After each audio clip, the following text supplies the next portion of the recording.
8,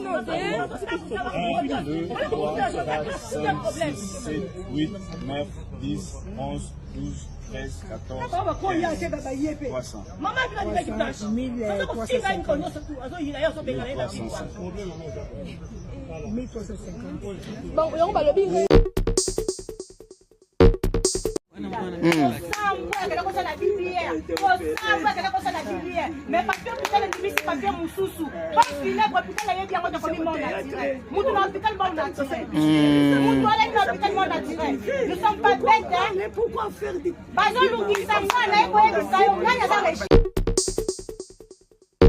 Soit disant que bon n'a corps n'a été bakunda et bon sans que botala. Et soit disant que vous avez de voice vrai au bobandaka qu'on enregistré notre défunte blanche. Mais bon dima ko bomba biloko wana ti Marcelo Abali. Et mbongo bokabole na nzeleza mbongo nini.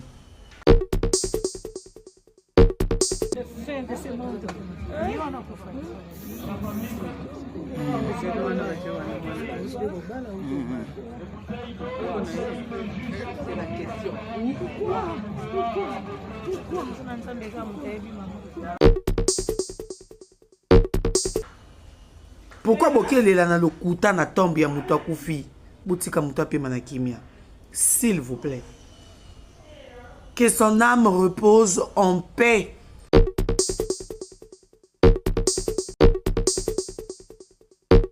Bonjour, bonsoir. De partout où vous êtes, par rapport à l'heure, comme la bino, Yanga Yabino, Liliane Yagola, je suis là, toujours à la maison, récupérer la bonne santé et continuer à prendre quelques médicaments qui me restent. Mais cela n'empêche pas qu'on parle un peu. Dans ma cas, sur ça, l'émission Mbimbizate, juste l'intro et mettre par rapport à beaucoup comprendre Binomoko. La famille est venue dire que Bazoa est l'autre, Bazoa Bilo Wamabe. Ça c'est de 1. Deuxième chose, que Batika l'enseigne en bon côté, Bakabola Pembongote, Balia Pembongote. Ça c'est de 2. Troisième chose, Bakekole la lokuta na likolo et à tombe. Vous allez écouter vous-même comment le pasteur Marcelo a expliqué un peu de tout ce qui s'est passé dans Tomouké. Et vous allez aussi écouter attentivement qu'est-ce que la famille dit Nako Kabola ba héros ou ba Kabola et puis Nanzela. On va pas parler Bilili Ezali mais Noya. Alors, vous qui cherchez et marchez et appelez, et Liliane parlait. Liliane faisait un contre Marcelo. Non, ça contre Marcelo, t'es jamais. Jamais, il n'y a jamais, il n'y a jamais. C'est un homme de Dieu, on ne touche pas au loin. On ne juge pas les hommes de Dieu. Je n'ai pas le temps de juger, ni le temps de dire quoi que ce soit. Suivez tout le vidéo que je vous balance tout de suite. On se retrouve après le vidéo. Me faisant passer pour un mauvais mari, notre couple pour un couple détruit, alors que la plupart d'entre vous ici, vous savez combien nous nous aimions.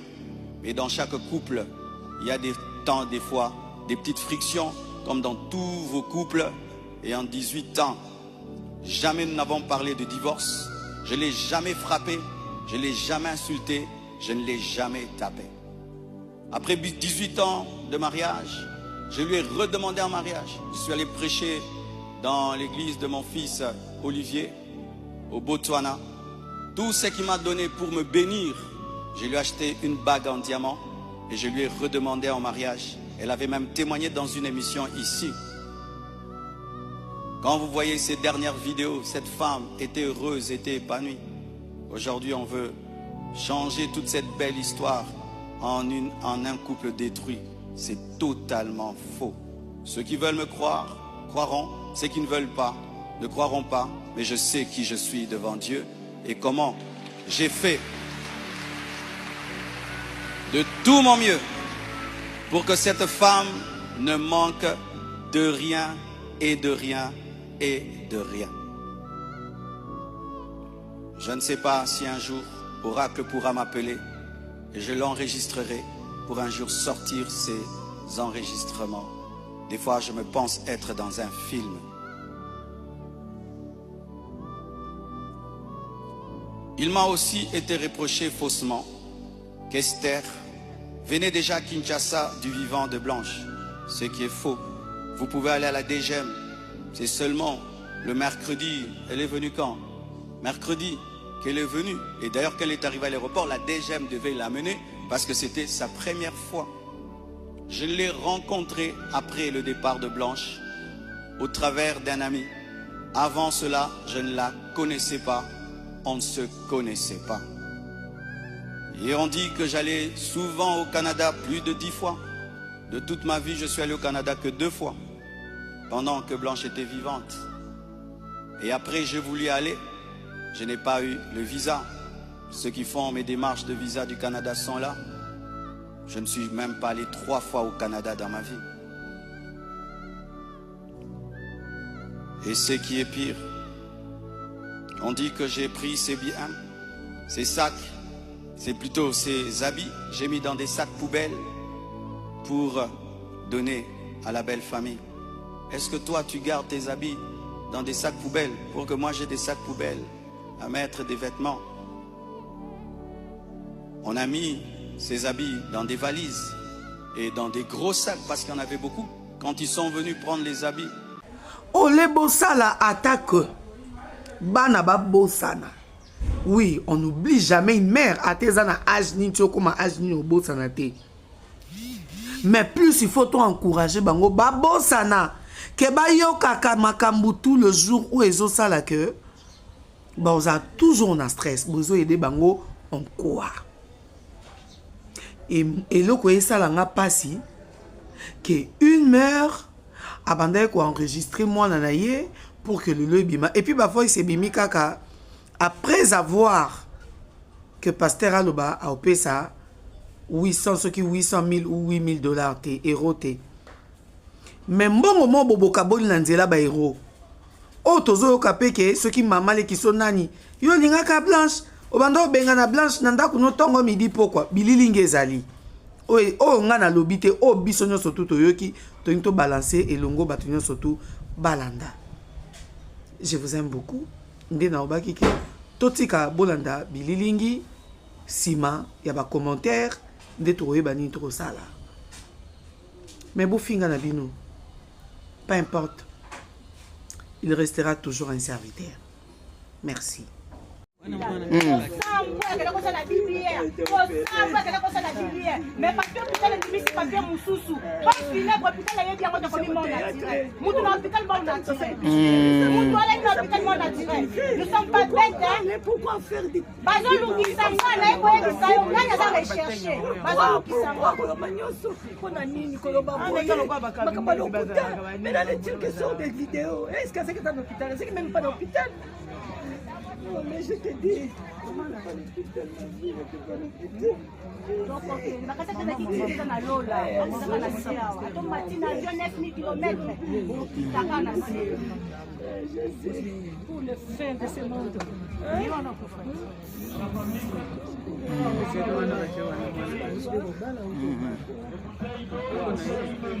C'est la question. Pourquoi?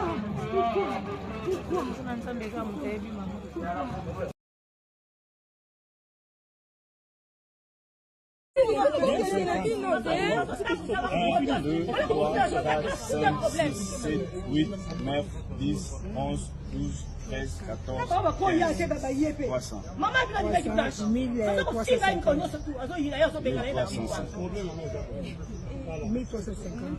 Bon, on va le dire. Il y a 1400. 1400, oui, 1400. 1, 2, 3, 4, 5, 6, 7, 8, 9, 10. 1500. Combien? 1500. 1500 euros. 1500 euros. C'est le bango. Pas respect. Donc, aucun cœur n'était créé pour supporter l'adversité. Oyo nde ba remettre yo yango. Bapesi ngai te. Olobi te ko ba pesi yo te. Mais boya to kita to solo là. À quoi ça sert de filmer les gens? Nga ya gola. Mwana papa nanga. moi na maman nanga. Je connais de familles où tout le monde qui ba sundo leli bino penza et bembi. Toko yateko ba sundo leli bino penza et bembe. On a vu ça. Tout le monde a ba poto za na ba Kinshasa, tout le monde même na ba mboka tout le monde que tu comprends sans saluer moi na bisoté tout moni corté totalité toko yate. Un exemple de la star. Accusé avoir tué sa femme. À Kendati prison. Aboma qui est une famille, bamona qui batala qui corps. Et tibaye qu'on dit, même si ça a pris le temps, la vérité triomphe toujours. Et vous qui n'avez pas vu votre fille, soit disant que bomona corps n'a été, bakunda et bon sang que botala. Et soit disant que vous avez de voice vrai. Oh, Bobandaka qui a enregistré notre défunte blanche. Mais bon, dima ko bomba biloko wana ti Marcelo Abali. Et mbongo bokabole na nzeleza mbongo nini. Pourquoi bokele la na lokuta na tombe ya mutu akufi? Butika mutu apema na kimia. S'il vous plaît. Que son âme repose en paix. Parce qu'elle n'est pas en paix. Vous parlez d'elle. Il y a son, elle n'est pas en paix. Et même les enfants au bowling à beau côté là. Bazana kimiate. Parce qu'à tout moment, bozongi sakabango ba makam nazanda kumakele leki nanga mnena loba mingi. Et puis bana toutes les fois bazomona oleto sala que ngaso ezenga bana kenda matanga tena sundo ate to kenda la ata libanda justice. Que biso famille auto kendo lelande kona biso te po totalité to ebite soka sana kati to sana kati te yo nenea na préféré que tu famille ngo na to tchana obongo na préféré famille ngo o ezo déclarer cause aliwama mais yo maman na bino akufa pona passe ya moyibi na yo endeko na ozaka na prison ti lelo yo maman no akufa ni ozolingo yeba liwa ya famille ya batu yo mama na yo nene ya akufa na nini mama na akufa na pasi oyo sale wana Dubai ya babia ba seta tina ba 5 cesa mozanga moyo yo lela mama abino posoni modelo yo yiba no kima escroquerie wako fan de la likambo pasteur Marcelo. Il faut qu'on fasse de la maman na yo. Depuis le ban on peut ça message nous là madinga na ofuta na tindi mituka to mona teti lelo. Et là on y yo fan de la Marcelo lingo yeba vraie cause les 5 heures d'Itala qu'est-ce qui était passé? Yo les une année que tu volais, qu'est-ce qui était passé dans les une année que tu volais? Nénéa. Qu'est-ce qui était passé dans les une année là que tu volais? Qu'est-ce qui se passe le soir au bimama sebe na bipoti olati li papa chambo bimi na ngoti balabala? Qu'est-ce qui se passe na kati ya moi no ronflara lokwa ngulu oluko yeba eza eloko nini? Elo ni yo fan de la Marcelo depuis fan de la Marcelo. Yo maman no akufa nini? Maman na yo akufa nini? Oyebi ata place bakunda maman no. Le 1er août uti ko lekawa. Bato ngo ata bakende ko funda na tomba blanche. E bongo yo ofunda wapi?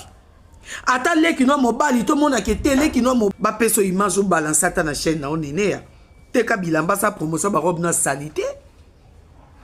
On a un problème à Moutou. On a un problème à Souki, on a un problème à Boto, on a un problème à... Il y a aussi ça sur la salle libelle, Néné, il y a Tika Marcelo. Justice pour Blanche, justice aussi pour ta mère. Obama maman na yo na souci ko yiba. Maman Béli tia koufi justice pour ta mère. Tu es la cause de la mort de ta maman. Boni internet bino bolinga boya dans le yenga osakane la bato. Eh Néné ya yo lobezate mukyo ka na lobby to tchana poto ta poto ya lobby. Je crois que Tolandi Bililingi ensemble bao ofinga je n'ai pas le temps de suivre vos insultes. Je n'ai pas le temps de passer mes justifiés. Que Dieu bénisse le pasteur Marcelo. APC qui m'a fait bonne conduite na katia deuxième mariage nae azalango. Papa n'était justifié en rien. et n'explique rien.